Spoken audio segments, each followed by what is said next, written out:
today comes from the Gospel of Luke, and there we read, "After Jesus had finished all his sayings in the hearing of the people, he entered Capernaum. The centurion there had a slave whom he valued highly, and was ill and close to death. When he heard about Jesus, he sent some Jewish elders to Jesus, asking him to come and heal his slave. When they came to Jesus, they appealed to him earnestly, saying, 'He is worthy of having you do this for him, for he loves our people, and it is he who built our synagogue for us.' So Jesus went with them, but when he was not far from the house, the centurion sent friends to say to him, 'Lord, don't trouble yourself, for I am not worthy to have you come under my roof. Therefore I did not presume to come to you, but only speak the word, and let my servant be healed. For I also am a man set under authority, with soldiers under me. I say to one, go, and he goes, and to another, come, and he comes, and to my slave, do this, and the slave does it.' When Jesus heard this, he was amazed at him. Turning to the crowd that followed him, he said, 'I tell you, not even in Israel have I found such faith.' When those who had been sent returned to the house, they found the slave in good health."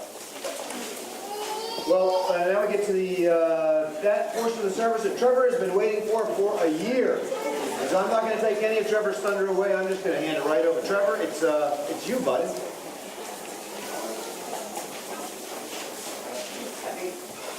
You, just like everyone else, are already backing up now that it's the picnic. That's right. Because last year there were some explosions. People throw around the word literally a lot these days, but there were literally explosions last year. There were, weren't there? There were. So this morning we heard a story about a Roman centurion recognizing the authority of Jesus, right? We did. So this centurion, he had people under his authority. He could say something to them and they would go or come as he said. Yep. Jesus had authority himself, not necessarily over a battalion of soldiers, but he was the Son of God, so authority over just about everything. everything, right? Yeah, Okay. right, yeah. And so the centurion knew that, and he sort of had faith that, like he could speak a word to his servants and they would go, Jesus could speak a word and people would be healed.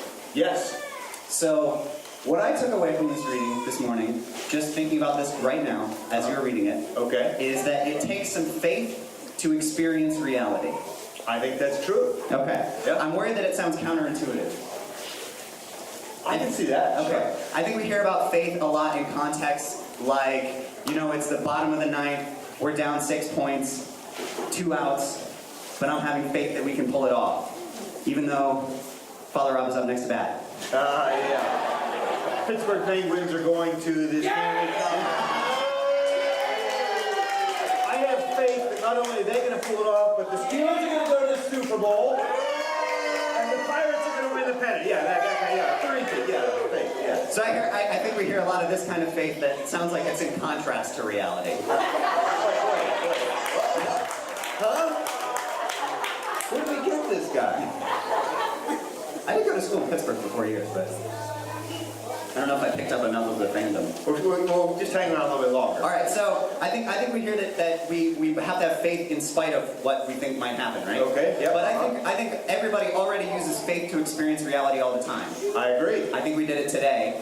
Because sitting at home in your driveway, there was a hunk of metal and glass and rubber and hoses and fluids and controlled explosions. Sophisticated computer equipment. Right, and not in mine, but you got inside of that thing and you had faith that it would bring you here today. True. Right. So obviously I'm describing the car, right? Obvious. And you use that little bit of faith. I have faith that my car is going to act like a mode of transportation, and you got to experience the reality that what I'm describing is a car. True. Wouldn't get in it if you didn't have faith, right? Right. Then so we'll get you there. I think it's not really in contrast. I think faith does help us experience reality. Even if it's just a little bit of faith that we use our car to get us here today.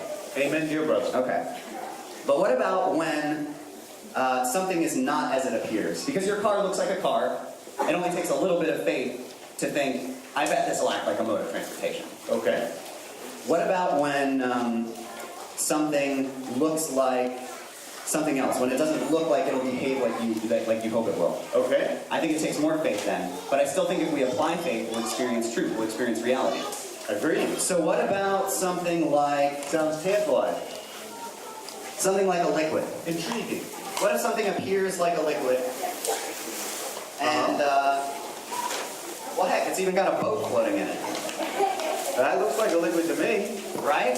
It does have a boat floating in it, There's a boat floating in it. right on the top. Yeah, Yep, and we can splash just like it's a liquid. sure. Where's Katrina? I told Trevor I'd be my best behavior, No. but I can still do that, I think. I'm gonna make you write 6 more apology letters. Oh, man. Oh, I did. I went and did it. I'm in trouble now. All right, so I have faith that even though this looks like a liquid, there's a boat floating on it, it's blue, you just splashed somebody with it, even though I really wish you hadn't. I think this is more than just a liquid. I kind of want to apply some faith to see if I can experience a reality other than what it appears to be. Okay, all right. I mean, How would we do that? Jesus walked on a liquid, right? He did. And he admired the faith of a Roman centurion, right? He did. Okay, so I think maybe we should try walking on this liquid. Really? I think we should. We should? Well, here's the thing. Okay. We heard in this story this morning that there was a Roman centurion and he could use his authority to say to his servants to do something or send his soldiers somewhere for battle, right? Right. And, well, you're a priest, so maybe you can back me up on this. I think maybe a little more modern interpretation of the word slave or servant might be Summer intern? intern? Yeah, I did that. Yeah, I think that probably is a pretty literal interpretation of slave or servant. Yeah, you say go and they go. And Can we maybe like work the gospel into this a little bit more and try using a little bit of our authority to ask our summer intern to walk across this instead of us, even though we have plenty of faith to do it? Go for it, buddy. Okay. Yeah. Will you guys all help me welcome Zach Rugen?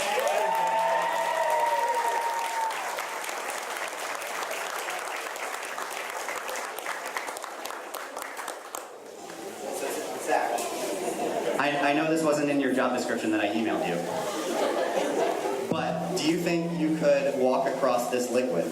As if I'm walking on concrete? As if you were walking across concrete. So I would do it, pretend you walk across concrete pretty quickly. Try it again a little faster. Run across it. All right, I'm gonna give this a shot. I'm gonna apply some faith to see if we can experience reality. Are we ready?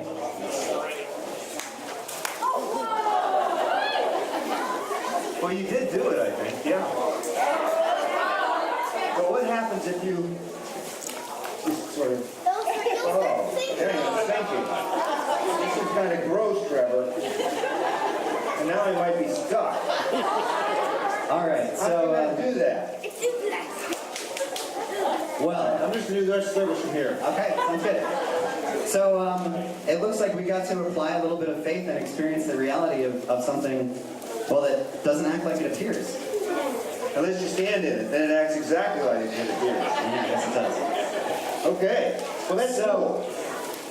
Do you think we can use what we learned here about applying faith to experience reality in our everyday life? I think we actually can use that because I think we live in a culture. We live in a culture that says, okay, that learning is really important, and learning is really important. Sure. Move slowly, move slowly. Yeah, all right, got it. Okay, yeah. So that's interesting. Okay, so we live in a culture that says learning is really important because learning is really important, but oftentimes it just focuses sort of only on learning. We live in a culture that I think is a great thing, says that emotional intelligence is important. We haven't always said that, and I think that's a great thing. But we live in a culture that sometimes doesn't value faith. It values the head, values the heart, but doesn't always value the spirit. We sometimes think that faith is optional. So a good day is a day that I've learned something. A good day is a day that I've been heart smart. I've used emotional intelligence. But I don't always think of a good day as a day that I've had a chance to exercise faith. And I want to suggest what we're suggesting, what Trevor's suggesting, that faith is as important as learning, that faith is as important as emotional intelligence, because faith is actually the #1 thing that introduces us to reality. Faith can't make something real that's not real, but faith helps us experience what's real, because if we don't have any faith in the first place, we're never going to give it a shot. Last night I was at a wedding reception and I was sitting with actually an Air Force pilot flies C-17s on one side and an Army Ranger on the other side. And the Army Ranger went to Ranger School because he had faith in the Army. He never would have given it a shot. he had faith that Ranger School was going to be good for him. Now, there are people who think that the Army doesn't know what it's doing. There are people who think that Ranger School is terrible for a person. And so it took faith before he had any kind of certainty what was going to happen to give it a shot. But when he gave it a shot, he said that he actually learned more about himself than he ever knew before in Ranger School. And in Ranger School, they would do things like they would have these assignments. They'd be on 10 days in a row in the swamps of Florida, then 1 day off. And it would be a good night if they got 45 minutes sleep. So then they would have to go and function for 23 hours and 15 minutes on 45 minutes sleep. But he said, you know, we found out we could do that. And what he said he found out, I thought this was interesting because I thought maybe this is something I need to learn. He said what they wanted us to learn was that we could lead when we're at our worst. When we're totally broken down, when we feel like we're out of resources, when we're completely depleted, we can still lead. And in fact, other people, when they're broken down, completely depleted, worn out, they can still do what they need to do. And they said, this is what we experience here. And I thought, I always think that to lead, I have to be at my best. But maybe that's not necessarily true. Maybe we can lead when we're not at our best. And that might actually be a very helpful thing. But the only way he learned that was when he had enough faith in the Army and, in fact, in Ranger School to enlist and go through the experience. So the centurion, same thing. The only way he learns that Jesus can heal from a distance is he has faith. Jesus could have done that for a whole bunch of other people, but a lot of people didn't have enough faith to experience that reality. And so in our lives, I just simply want to say that I would hope that all of us would make a point of living the life of faith, just like we live the life of intellectual learning, very important, emotional intelligence, very important, but faith intelligence, if you will, faith learning, developing the life of faith, that is equally and in fact maybe in some ways more important because it's faith that introduces us to reality in the very first place. And all of you being here today, that's a great thing. So, glad you're here, and have a great time. We hope that you will introduce yourself to somebody you don't know. It's always great about these things, because people we've never seen before and don't know come and join us, so it's just a great time to get to know folks. Maybe people you haven't seen before, but never had a chance to say hello. Say hello. Maybe some people just saw our signs and joined us on the street over there. Make them feel welcome. Say hello. Make a point today of spending some time with somebody you do not know. Well, that is all I have to say about that. Does that make sense, Trevor? Having faith that it'll act like a microphone? Okay, great. Yeah, I think it does. Good. All right. I think it's important that we interact, and maybe, well, I think after church, maybe people could apply some faith and interact with our experiment. Oh, that's a great idea. You know what? How about when they come to communion? Ooh. Do you want to ask people to kick their shoes off and see if they can run across water to get to communion? Or if they have a lot of faith, they can just leave their shoes on. That's a lot of faith in us. We'll leave it to them. Okay.